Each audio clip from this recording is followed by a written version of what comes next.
જય સ્વામિનારાયણ, જય ગૌમાતા, સહજાનંદ પ્રાકૃતિક ફાર્મ અને હું છું પાર્સલ નીલકંઠ ભગત.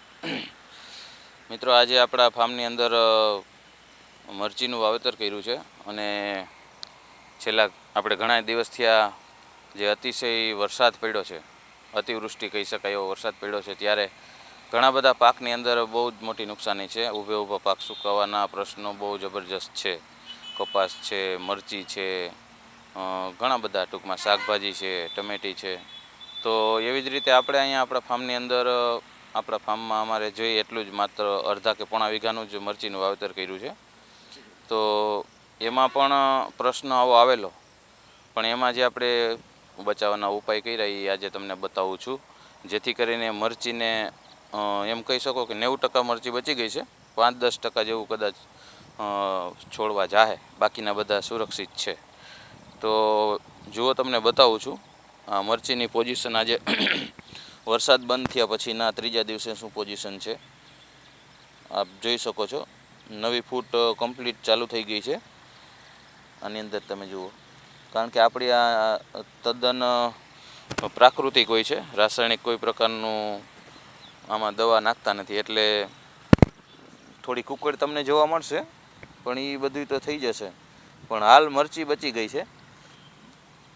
આ સાથે આંબા હળદર છે, પછી એની સાથે ગલગોટા છે, આવી રીતે છે. તો આની અંદર હું ટ્રીટમેન્ટ કરી તમને થોડીક વાત કરું તો એક તો આપણે ટ્રાઇકોડર્મા વીડી, બરાબર, એ પાવડર નાખ્યો છે.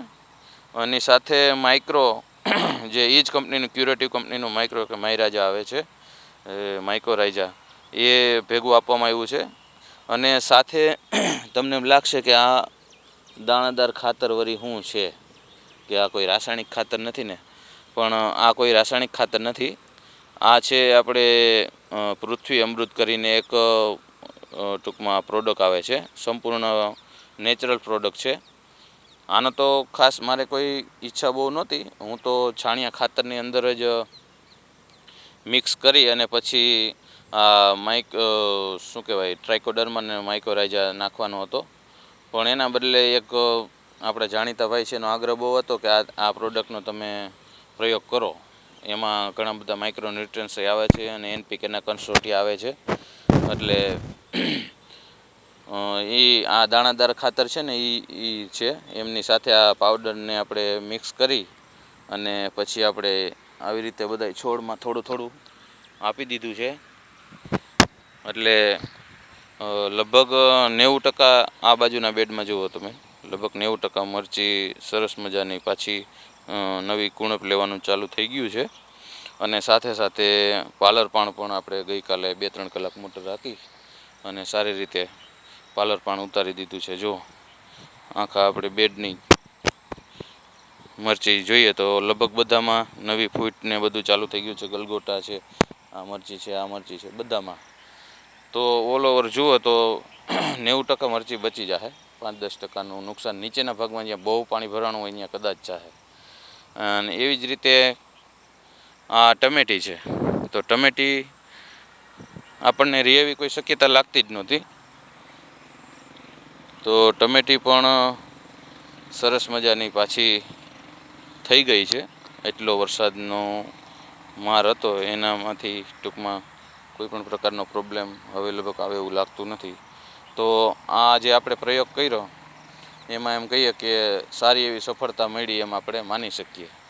તો બસ મિત્રો, આજના વિડીયોમાં આ એક નાનકડી એક માહિતી હતી. આપણા ફાર્મની અંદર આપણે એક પ્રયોગ કર્યો હતો, એ તમારા બધાની આગળ આપણે આ વિડીયો દ્વારા મોકલ્યો છે, જેથી કરીને બધા ખેડૂતોને કે જે કોઈ આપણા વિડીયો જોતા હોય એ બધાને માહિતી મળે કે ભાઈ, મરચીમાં ઘણા બધા પ્રયોગ, રાસાયણિક પ્રયોગો કરે છે અને આ બધું કરવા છતાંય મરચી ઘણાની બચી નથી. અને આપણને આમાં સારું એવું રિઝલ્ટ મળ્યું છે, જે તમને આ વિડીયોની અંદર બતાવ્યું. જય સ્વામિનારાયણ, જય ગૌ માતા.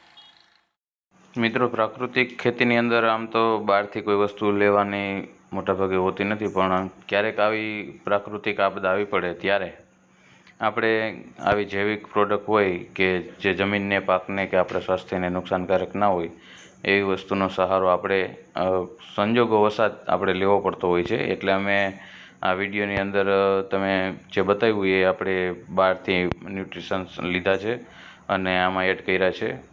બાકી આપણે કોઈ કંપનીની જાહેરાત કે એવું કંઈ કરતા નથી અને એવી ભલામણ પણ નથી કરતા. અમે અમારા ખેતરમાં આ પ્રયોગ કર્યો છે અને સારું પરિણામ મળ્યું છે એ અમે બતાવવા માગીએ છીએ. તમે તમારા વિસ્તારની અંદર તમને જે અનુકૂળ હોય તમારા વિસ્તારના હવામાન મુજબ કે તમારી એ મુજબ તમે પણ આવું બહારથી ક્યારેક આવી જ્યારે પરિસ્થિતિનું નિર્માણ થાય ત્યારે બહારથી લઈ અને આપણે આપણા પાકને બચાવી શકીએ છીએ.